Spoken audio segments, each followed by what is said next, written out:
Hi dear guys and girls, and thank you once again for watching. I'm Petra, I'm a life coach and a survivor of narcissistic abuse. For all of the new subscribers who have joined us in this past week and a half. So welcome on board, and great that you're a part of this wonderful, warm community. Today I wanted to speak on why we stay in toxic relationships. Now, to start that off, there are a lot of different factors that come into play when we ask ourselves the question, or when we ask others the question, why do you stay in these relationships when you are so unhappy? And that, of course, has everything to do with us being codependents, with us being empaths. And, what does that look like? When you are in a toxic environment, a toxic relationship, where you know in your gut, you follow your intuition. Your intuition is shouting at you most of the time to get out, to guard your boundaries. This is not right.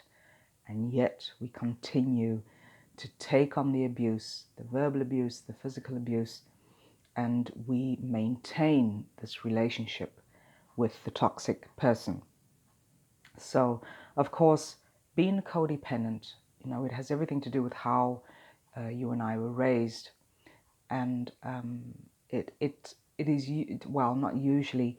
It is, if I speak from my own experience, the way I was raised was to always be kind, always be loving,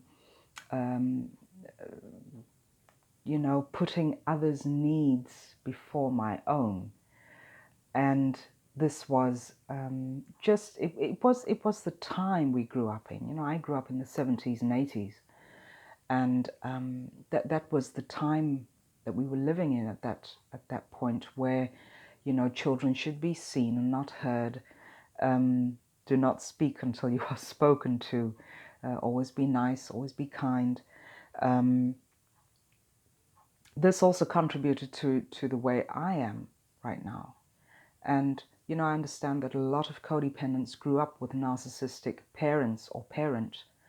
In my case, that was not the way it was, but I was conditioned to, as I said, to put others' needs before my own, to not speak up, not be rebellious, not do this, not do that. So I was kept on a very short leash growing up.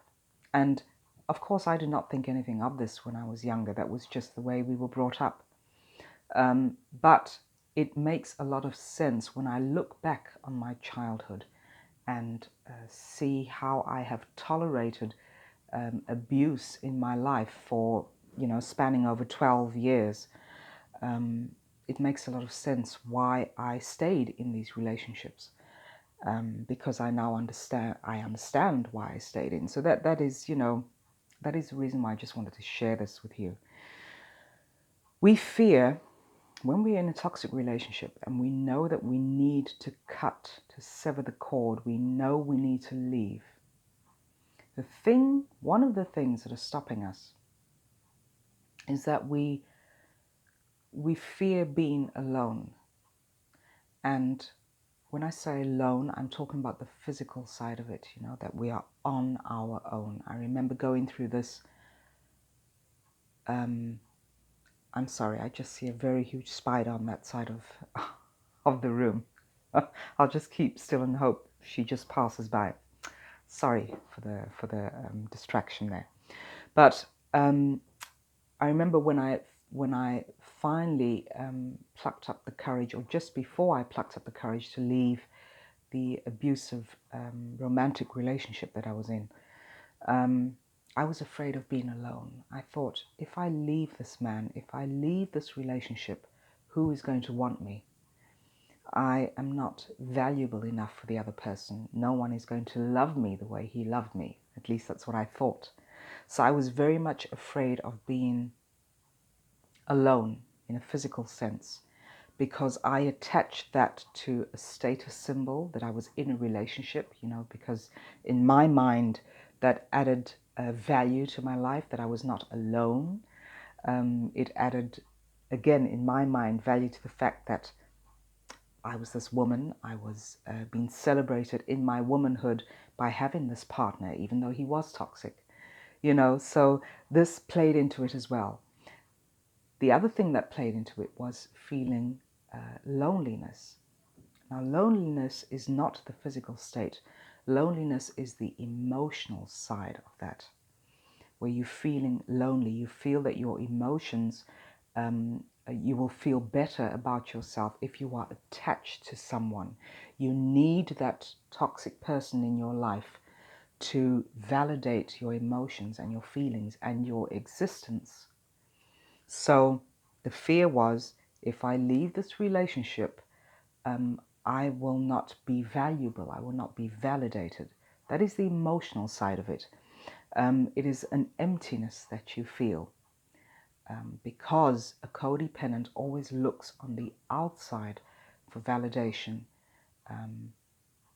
for confirmation in a lot of things. So we put our personal value in the hands of others. And when that other person has left our lives, or when we have chosen to break off that relationship, we feel that we are not important enough and not valuable enough. That is the emotional side of it. So you feel this emptiness because we do not internalize that, because we do not realize when we are in a toxic relationship that we can get that validation from ourselves. When we know within ourselves that we are worthy and that we are valuable, then you do not need the other person, the external validation. So this is another reason why we stay in toxic relationships. We make excuses for bad behavior. When we are being verbally abused, physically abused in narcissistic relationships, we make excuses for their bad behavior. One of those excuses could be that we don't tell, especially in the beginning of the relationship. We do not tell others of what is going on in the relationship or friendship for that matter, because we are ashamed. This is also coming from our childhood. We are ashamed, we feel guilty about the abuse that others have put onto us. It's like saying, this person kicked me, but I'm sorry that that person kicked me. I'm sorry for them. Instead of saying, I'm the one who was kicked. Let me validate that I am having that emotion, that I am experiencing that pain. So we make excuses. We do not tell out of shame and out of guilt. Another way of making excuses for them is by saying, oh, the narcissistic person or toxic person had such a terrible childhood. They were abused by their parents or by their grandparents. We have to have compassion for them because they went through such a bad childhood. This is another reason we give for them mistreating us. We put it back onto their childhood.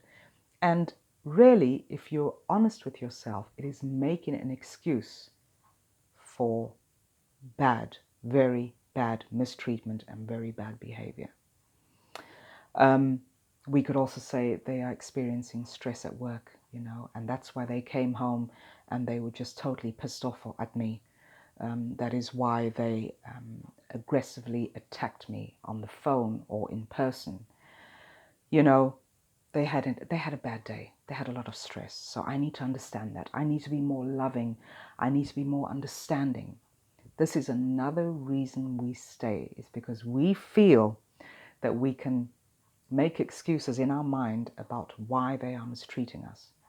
We have not learnt to set boundaries, to say no to toxicity, to say no to the abuse. So we just continue and continue in these relationships, and they bring us down. They take away what little confidence we have is broken down through these relationships. And of course, when you do not have the confidence to leave, you also don't have the courage. So you stay where you are. Another thing that also comes into this is that we feel as codependents and as empaths that we need to change something about ourselves. We need to change our behavior so that the toxic person will not mistreat us. So this is also another thing that guilt does to you, guilt and shame. Shame about who you are, guilt about what you do. So you apply a lot of introspection and say, well, I'm going to tweak this behavior about myself. I'm going to change that about myself. I'm going to maybe be more silent, or maybe, just take on all the guilt. And we feel so bad in the whole process. And of course, the narcissist is onto us, so they will know that that is our sore spot. And that is what they continue playing on to make us feel worse and worse. And this gives them an energy boost, of course, because the narcissist loves nothing better than to see us suffering with our guilt, our anguish, our shame. So they will just keep adding to this. And because we have been raised to become codependent, we see nothing wrong with this. We take on all the blame that is projected onto us. We cling on to hope in these relationships. We cling on to hope for dear life because we feel that if we love more, if we understand more, if we have more compassion, that the toxic person will change their behavior towards us. So we are very hopeful people. We stay on for decades in these relationships in the hope that the toxic person will change. What we don't realize is that we have that inner power to change our situation, to leave a toxic situation, to leave a toxic relationship. We do not always realize this when we are in these relationships, that we have that inner power. That inner power is there. It has just been buried under the guilt, the shame, the being nice, the being compassionate, the being understanding, the wanting to help others. All that power is buried under all these lies that we have told ourselves when growing up, and that our caregivers have consciously or subconsciously also implanted in our brain. So what it boils down to is that there is a lack of self-love. That is what we are going through, self-love and self-respect. And also the shame of telling what we are truly experiencing. And there might come a point, it's usually when you have had the courage to leave a relationship, that is when you feel safe enough to tell your story. But when you are in these relationships, it's very difficult to voice your story and what you're going through to those on the outside looking in. And this was also my experience, is that I waited a very long time when I was going through all this abuse in my relationships. I waited a very long time before coming out and telling others around me. And, I think the wonderful thing, at least in my experience, in my case, is that when I started verbalizing all the abuse that was going on in the relationships, that is when people said to me, we already saw it. We saw what you were going through. We saw that you were drowning, but we could not save you because you did not have that insight yet. And you had to come to terms with that. So we realized what was going on. And I thought, that is really a beautiful thing to have acknowledged, is that people, if you are fortunate enough to have these people in your life who are looking out for you, who can see that you are drowning, who see what you are going through, and who warn you. I mean, I was warned throughout these toxic relationships. I was warned by family members, by friends around me, who said, you need to get out. There's something wrong with this relationship. And I was at a different level of consciousness. I just did not see the abuse. I knew there was something wrong, but I didn't see it from their perspective. So this is another thing, that is when your judgment, your perception has been clouded by the narcissist. You just do not see things clearly. You feel it. But a codependent has been trained to suppress those feelings, to suppress the intuition. So we suppress that, and we are in denial of the abuse, in denial of the stuff that has been said and done to us. And it takes a lot of courage, and it takes a lot of listening, educating yourself on toxic abuse to be able to lift that veil, lift the fog, and be able to see the abuse for what it is, so that we can call this thing a thing. That is another thing that we are very afraid of doing as codependents and as empaths, is that we are afraid of calling a thing a thing. And when that fog is lifted, then you can see the abuse for what it is, and then you can speak on that. I think it is so powerful, when you speak on your story, when you tell your story, when you get it off your heart, get it off your chest, that is the first step to healing, because then you feel validated by speaking your truth and by others validating you. Not everyone, but most people who love you and care for you will validate those feelings. So I think that is one of the great things when you first start verbalizing your story, is that you feel this enormous weight that is taken off your shoulders. So yes, we have misguided compassion for the abusers in our lives. As I just mentioned, we want to love them more, understand them more, have more compassion for them. And by doing so, we forget to have that compassion for ourselves, where we validate the very fact that we have been hurt verbally and physically and emotionally. We have been hurt. So misguided compassion is a huge thing when talking about staying in toxic relationships. It is all misguided. We are not seeing and stating our own truth. So what we are actually doing is that we are valuing the narcissist's perception over our intuition. That is a biggie. When I realized that I was valuing the abusers in my life, valuing their perceptions and their outlook on life so much more than I was valuing my own intuition and what my gut feeling was telling me. So these are the reasons why we stay in these toxic relationships. And even when we have left them, there is still the doubt, the cognitive dissonance that we experience, still the doubt sometimes. It does get easier over time, but especially when just coming out of these toxic relationships, we doubt ourselves, we doubt our own perceptions. And this is not your fault. This is the way you have been raised. This is the way you have been conditioned to think, is that there is always something wrong with you. It cannot be the other person. It's me. I'm the one who is to blame for how they made me feel, and no, that is a reaction to how you have been raised, how you have been conditioned, the kind of limiting beliefs that are engraved in your brain.